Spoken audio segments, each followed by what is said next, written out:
Now, listen, you guys, Roc Nation CEO has found herself in a situation that has the entire world looking at her sideways.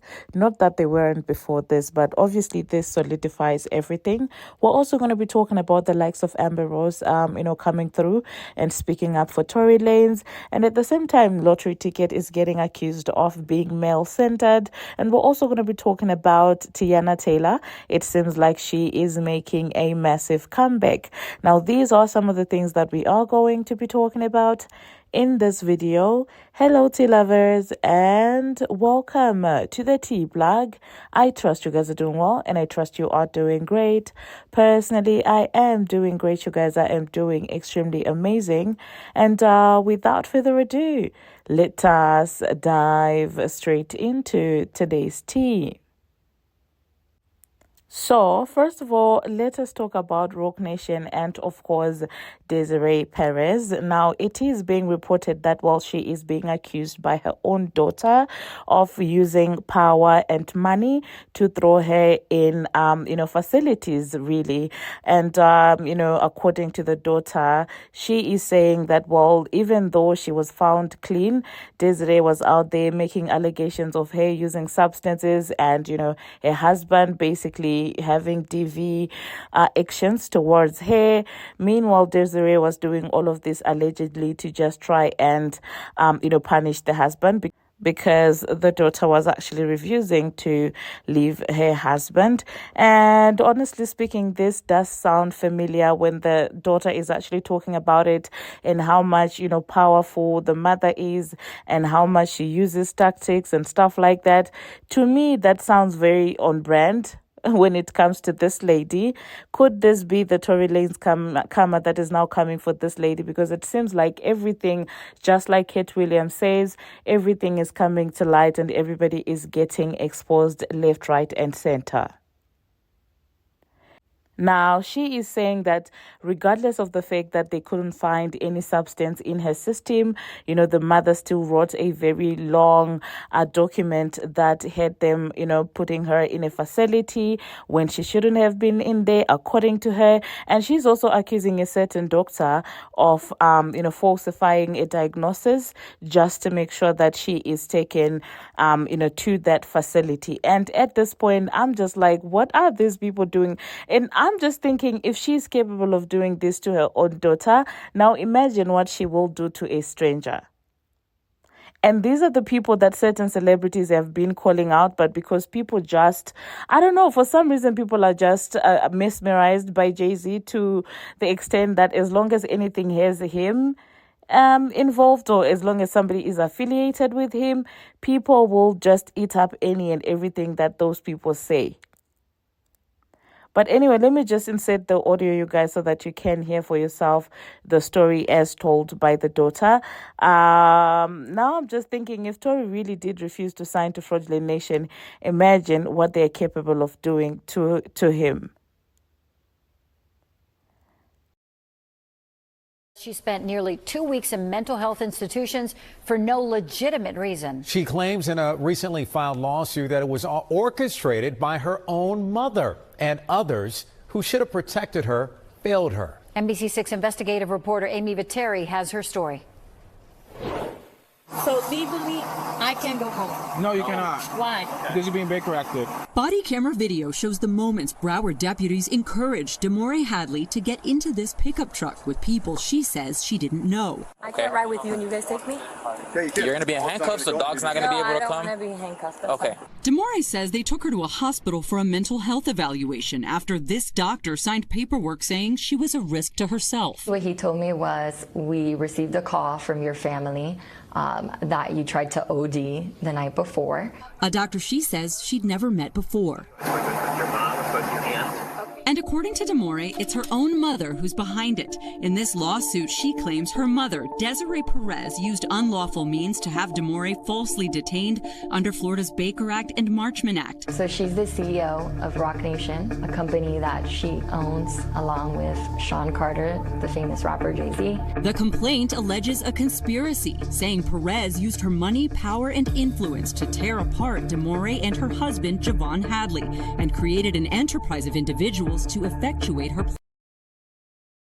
plot. To essentially try to separate me from my husband and to falsely accuse him of domestic violence. Has repeatedly denied these allegations in court filings. A month before Demore filed her complaint, we found her mother filed her own lawsuit against Demore's husband, Javon. Citing evidence, Perez says he has abused her daughter for years, something the couple has denied in court records. In that lawsuit, Desiree Perez says she moved to Baker Act her daughter, fearing she was at risk of. I haven't seen anything in my entire 20 years of practicing law that it is so clear that someone did something wrong. Attorney Hilton Napoleon is representing Demore in the lawsuit, which claims Perez harassed the couple for years, including making unfounded claims to get Javon arrested on multiple occasions for battery and domestic charges prosecutors did not pursue.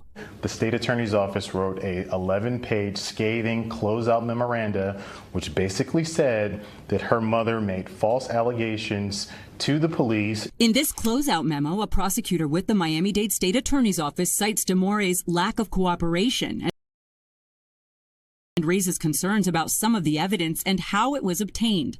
The prosecutor also wrote Demore was wrongfully Baker Acted last year, something her mother's attorney disputes in this letter, challenging many of the memo's other conclusions. I have 3 different collateral sources of information that say that she's been acting psychotic, that she threatened to overdose yesterday. Demore's lawsuit alleges her mother conspired with prominent psychiatrist Dr. Daniel Bober, seen here in body camera video, and others to have Demore committed for a mental health evaluation. Bober cites supporting evidence from her family and diagnosed Demore with an unspecified psychosis.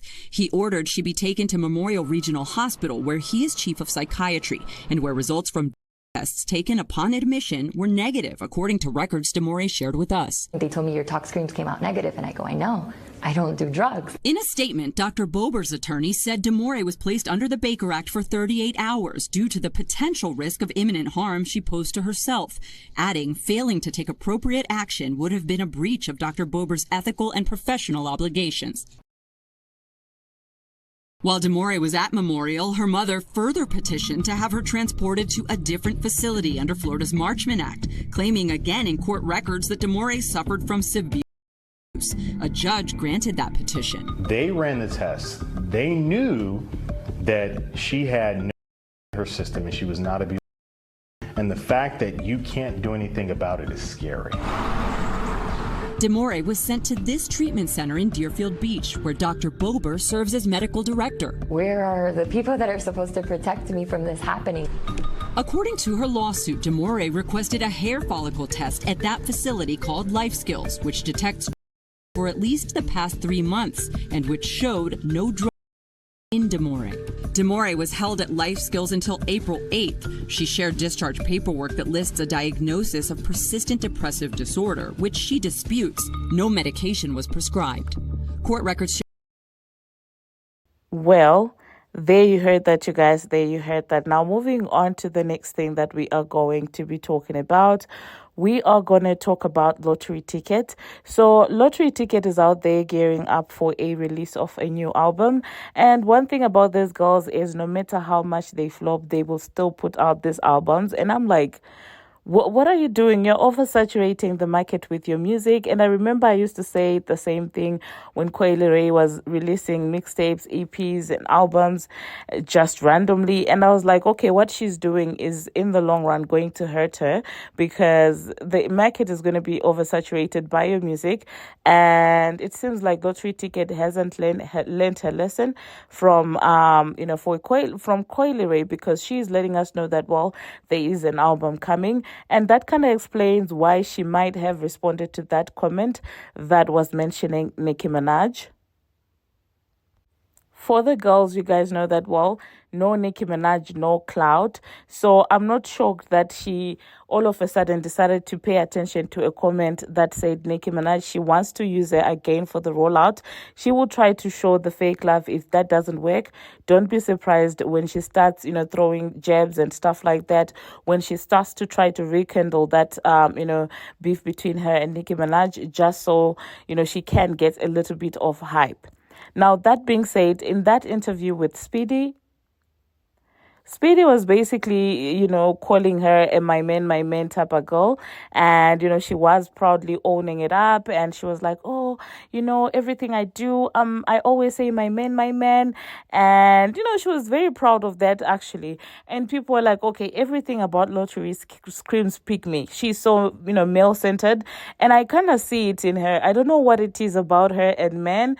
But, to center your entire existence and everything that you do around a man who allegedly is married is even wild. Like, when you actually take into consideration that allegedly the man in question is 21 Savage, who is married. Like, Alyssa, what are you doing? And that kind of explains why she's always out there, bringing up her body count to make herself desirable, I guess, to men, to paint herself as this pure woman that men want. And I'm just like, Latto, can't you find something else to do with your life other than my man? And people are also calling her out because Speedy was trying to be a gentleman and was like, listen, does he also say my woman? And she's like, yeah, he says my B. And people are like, oh my God, these guys are not used to gentlemen.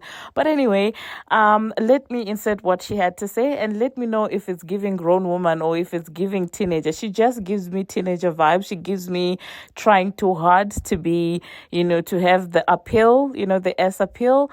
And let me insert what she had to say, and then I'll catch you guys after that. I feel like at this point, everyone knows that you're in a relationship. Mm-hmm. Do you still deal with people, like men being funny? Do everybody know? I feel like I need to scream it from the mountaintops one more time. Every living person knows. If there's ever the epitome of my man, it's you. Literally, the sound is you. What can I say? I love my man. We know.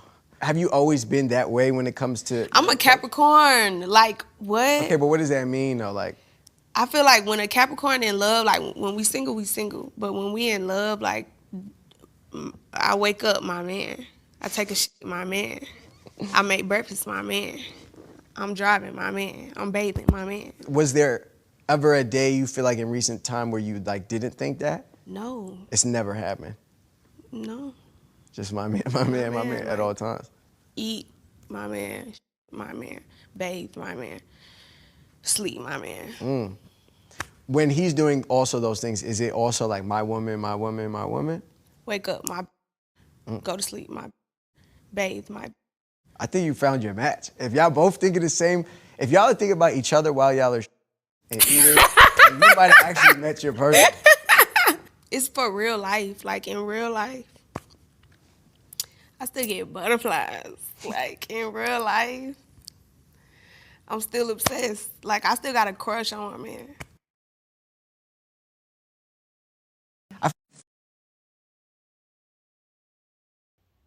Well, there you heard that, you guys. There you heard that. Now, moving on to the next thing that we are going to be talking about.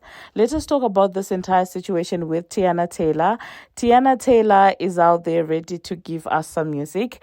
You guys know that she had said that she was going to give up on music and all of these things. It seems like a new album is actually going to be dropping, and it is called Escape Room, and it will actually be coming this August. And personally, I'm happy to see her, being comfortable enough to put out music.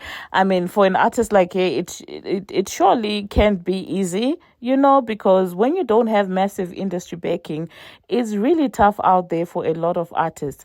No matter how talented you are, sometimes you just won't get the shine, and it can get frustrating when you look around and you see people with no talent being pushed onto people and making it. Meanwhile, of course, you're making it, but it's not the same.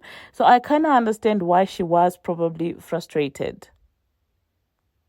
Now, that being said, she did drop the trailer to that album, and guess who's out there featuring on that trailer? It is none other than Aaron Pierre. That's Mufasa. It's Mufasa, you guys. And I don't know with these two what's actually happening. I mean, they do claim to be friends, and blah, blah, blah. But I'm just like, I don't think this is just a friendship. I think these two are feeling each other. And I'm happy for Teyana, honestly. I feel like she handled her divorce with so much grace, with so much, I don't know, class. I like her. We never really heard her crashing out. I mean, she only addressed it publicly once when this man, Iman, was allegedly going to the blogs to leak information about the divorce and the settlements and stuff like that. That was it. That's when she addressed it. And, even the rumor about him cheating on her with Ambe, and Amber was out there trying to act like she's Teyana's friend. She never went online and crashed out. So I'm happy that she quietly is moving on with Aaron. That's my first. I'm happy for her. I'm happy for them. I love a lady like Teyana. Now, speaking about Amber Rose, these are one of those days that I have to agree with Amber, and sometimes I don't like to agree with Amber. But on this one, I absolutely do agree with her train of thoughts. She spoke up, and she is speaking up about Tory Lanez, and you guys know that well. She is very vocal when it comes to political issues, and she's kind of affiliated politically to that other party. And it seems like that party is really taking the Tory Lanez issue seriously. I do feel like they're also using it as a way of trying to redeem themselves in the sight of Black people. But whatever is going to make the justice, get served, personally, I'm here for it, okay? Let just nothing but the truth come out when it comes to this entire situation. If indeed he did do it, of course he should remain behind bars. But if he didn't, I feel like everybody who's behind conspiring against that man has to be held accountable and also has to serve some time if it actually comes out that that man didn't do it. But anyway, let us listen to academics analyzing, of course, Alex Spiro and Amber Rose and how everything is actually going down. TV personality, musical muse, Amber Rose, and now social justice advocate. Amber, thank you. I'm sorry about the technical difficulties. What do you want people to know about why you are advocating for Tory Lanez? I'm advocating for Tory Lanez because the evidence shows that he's innocent, and he deserves to be pardoned by Governor Gavin Newsom. You know, he's 100% exonerated from that alone. He should be home with his family. Well, the DNA showed that it could have been any of 4 people, but he sent the text apologizing, and Megan Thee Stallion and her friend Kelsey there that night said it. Now here's the thing, and this is why I don't like when non-hip hop outlets cover cases and stuff, and this is why we do as much as we do in trying to make sure we get every small detail, even in the Diddy case, because he's wrong. The DNA evidence does not show as one of 4 people. No, it's just 4 people in the car. Actually, the way how DNA evidence is actually broken down, right? When you analyze DNA evidence, it usually gives you, hey, listen, it will be 1 out of 1 million or 10 million or 100 million. So that's why you know it's him, right? It's never be like, oh yeah, it could be 1 of 4. He has a 25%. No. It's only 25% chance because it was only 4 people in the fucking car. You get what I'm saying? But the DNA did not suggest. I think, there's a. Do I have the? I could probably pull it up. The DNA evidence that Tory, really the DA did the DNA evidence on. It basically said it's just inconclusive. There was a few things wrong with it. They had incomplete DNA samples, right? And then in the DNA sample that they did have that they took from the, right? Because they couldn't find his fingerprints. Usually they'll try to figure out, they could also help prove possession by, if you don't, you guys know how a gun, you put the into the gun, they could get fingerprints from there. Tory's fingerprint isn't there, which suggests he never loaded. Right? If your fingerprints ain't on loading the cartridge or loading the magazine into, that probably means it ain't loaded, right? Okay, so let's say even if it's the girl, whatever. Okay, did he touch the? He does have GSR on him, but Kelsey did too, right? Now the DNA on the ground, all they said that because it wasn't complete DNA, they ran it against Tory, and they said it's not a direct match, and the results are actually inconclusive, right? Which means they can't rule him out, and they can't say it's him. All right. Later, Tory, which, definitely a grave mistake by his team. They did not get their own DNA specialist to look at it. Their own specialist looked at it later. And by the way, that's a big mistake. That's a cost cut measure. Tory's richest. I think Tory's team took that to think, oh, they're telling us something that's going to help us. The prosecutor used inconclusive to their benefit. They were like, yeah, we don't have his DNA on there, but the reports say we can't rule him out either. So he could have touched it. Tory should have hired his own expert to do a qualitative analyzation of it, did later in the appellate process. And they said, oh, actually, in us analyzing this DNA data, we could rule Tory out. So his DNA is not found on it. Tory's team or his lawyers went with the DA. It's like, would you go with the cops test of your shit? Pause. Like the cops testing of the evidence, or would you bring your own person to go test the evidence? Tory's team went with the cops testing of the evidence. They're trying to make a case. Duh. So obviously they're not trying to, and all the experts they have, right? They know the cops want probably a positive result. It's like when they bring out a dog. You ever see when they bring out a dog to the fucking car? They know how to get that positive. Like, come on, just jump right there that we can search his